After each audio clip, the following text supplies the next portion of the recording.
हाँ जी, कैसे हैं आप लोग? आज हमारे पास एक सवाल है मैट्रिक्स का। मैट्रिक्स का नहीं, सी प्रोग्राम है कि मैट्रिक्स को हम ट्रांसपोज़ कैसे करेंगे सी लैंग्वेज में। इस तरह से एक सवाल मतलब प्रोग्राम बनाना है ट्रांसपोज़ करने के लिए। तो सबसे पहले हम देख लेते हैं कि मैट्रिक्स होती क्या है। जैसे ये ले लिया एलिमेंट,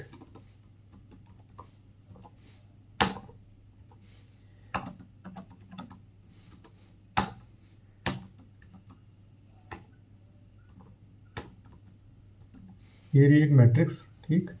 अब इसे अगर हम ट्रांसपोज़ करेंगे तो इसका आंसर क्या आना चाहिए?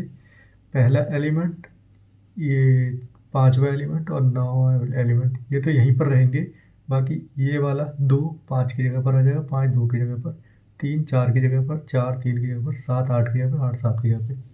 तो इसका ट्रांसपोज क्या होगा? ये 5 4 एंड 2 6 8 एंड 3 7 9। तो ये ट्रांसपोज हो जाएगा। लेकिन हमें करना कैसे है? ये हम मैथ में तो कर सकते हैं स्वैप करके, लेकिन हम देखेंगे कि सी लैंग्वेज में कैसे करेंगे। तो सी लैंग्वेज में करने के लिए सबसे पहले हमें क्या करना होगा? एक मैट्रिक्स लेनी होगी। वो हम 3x3 की भी ले सकते हैं या हम कुछ भी ले सकते हैं, लेकिन मैं जो यहाँ पर मैट्रिक्स ले रहा हूँ वो 3x3 3x3 की मैट्रिक्स ले रहा हूँ, ठीक है। इंट एक एरे बनाया है 3x3 का, मतलब मैट्रिक्स लिए 2D array, row and column, first row है एंड सेकंड कॉलम है, ठीक है। और 2 इंटीजर डेटा टाइप और ले लिए INJ लूप के लिए, ठीक है।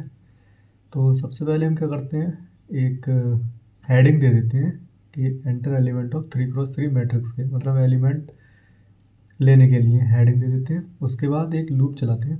इसमें करते हैं हम एंट्री कराते हैं i = 0, i <3, मतलब कि जो पहली रो है, रो 3 तक ही जाएगी, तो <3 और i++ रो को एलिमेंट अपडेट कर देना जब पहली रो बन जाए। उसके बाद सेकंड रो, उसके बाद थर्ड रो। पहली रो में जाने के बाद हम एंटर करेंगे, तो उसके बाद आ जाते हैं कॉलम पे। कॉलम j = 0, यानी 0th एलिमेंट से शुरू होगा और 3 एलिमेंट तक जाएगा और अपडेट हो जाएगा। मतलब पहला एलिमेंट होने के बाद फिर अपडेट होगा, फिर दूसरा एलिमेंट, फिर अपडेट होगा, फिर तीसरा एलिमेंट। तीसरा होने के बाद यहाँ कंडीशन ब्रेक हो जाएगी। उसके बाद दोबारा से ये यहाँ अपडेट होगा और इसमें जाएगा। फिर i जो होगा वो चेक करेगा 2 के लिए। i अब 2 के लिए चेक करेगा, 2 भी 3 से छोटा ही, मतलब पहले तो 1 को चेक करेगा, पहले 0 को चेक करेगा, उसके बाद 1 को चेक करेगा, फिर उसके बाद 2 को चेक करेगा। लेकिन 3 पे आते ही तो ये इक्वल हो जाएगा, तो ये ब्रेक हो जाएगा।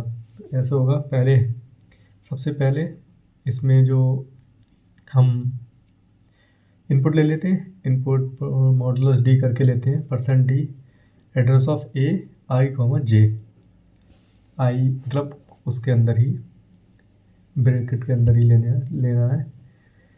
और हम इनपुट ले लेते हैं। इनपुट लेने के बाद हम क्या करेंगे, सबसे पहले देखेंगे कि मैट्रिक्स, हम पहले एक पहली लाइन में इनपुट लेंगे, मतलब कि वो पहली लाइन के कॉलम हो, पहली लाइन का इनपुट लेंगे।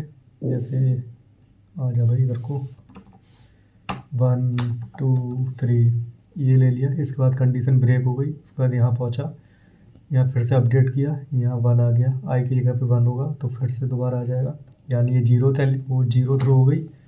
उसके बाद फिर ये सेकंड रो ले लेते हैं, 4 5 6, ठीक है, ये सेकंड रो हो गई। उसके बाद दोबारा से फिर अपडेट होके जाएगा, यहाँ 2 आ जाएगा, तो फिर यहाँ फिर से अंदर आएगा। अंदर आने के बाद फिर 0 से शुरू होगा। 0th एलिमेंट ये है, first element, second element, 0th element, first element, second element column का, ठीक। तो यहाँ 7 8 9 इस तरह से ये प्रिंट, लेकिन मैं इस तरह से लिख रहा हूँ, लेकिन जब ये आएगा तो इसे इसके नीचे और ये इसके नीचे आ जाएगा, ठीक है। लेकिन ट्रांसपोज कैसे कर सकते हैं हम? ट्रांसपोज करने के लिए अब हम क्या करेंगे, हम लिखेंगे, पहले हम यूज़र को मैट्रिक्स शो कराएंगे शो तो जानते हैं आप, शो कैसे कराएंगे। शो कराने के लिए बस कुछ नहीं है, इस वाले को कॉपी करके नीचे लिख देंगे और यहाँ पर क्या करेंगे, इसकी जगह पर प्रिंट एफ लगा देंगे और इसकी जगह पर ये जो है एड्रेस ऑफ का ऑपरेटर है इसे हम हटा देंगे बस। बाकी सेम टू सेम करेंगे और नीचे इस वाले के नीचे यहाँ पर प्रिंट एफ लिख के और एक लाइन ब्रेक करा देंगे, जिससे कि पहले एक कॉलम लिख जाए, उसके बाद लाइन ब्रेक हो जाए, दूसरा कॉलम लिख जाए, उसके बाद लाइन ब्रेक हो जाए, तीसरा कॉलम लिख जाए। ठीक है, तो ये कराने के बाद हम ट्रांसपोज कराएंगे। ट्रांसपोज में क्या है, सिर्फ और सिर्फ कुछ नहीं करना। ट्रांसपोज में जो रो है उसे कॉलम बनाना है और जो कॉलम है उसे रो बना देना है। क्या करना है, जो देख रहे हैं ना आप, ये आई को इस वाले बॉक्स में लिख दो और जे को इस वाले बॉक्स में लिख दो बस, और कुछ नहीं करना, सिंपल है। ये सेम टू सेम इस वाले लूप को उठा के यहाँ रख देना और आई को जे बना देना और जे को आई बना देना, बस इतना करना है आपको। और ये प्रिंट करा देना, जैसे मैं अभी सेव करके प्रिंट करा देता हूँ। क्या है, GCC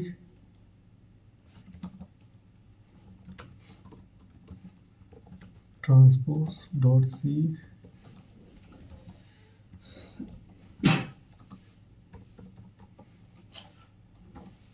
आपको दिखा देता हूँ प्रिंट करा के। एंटर एलिमेंट ऑफ 3x3 के मैट्रिक्स के, तो मैं भी एंटर कर देता हूँ।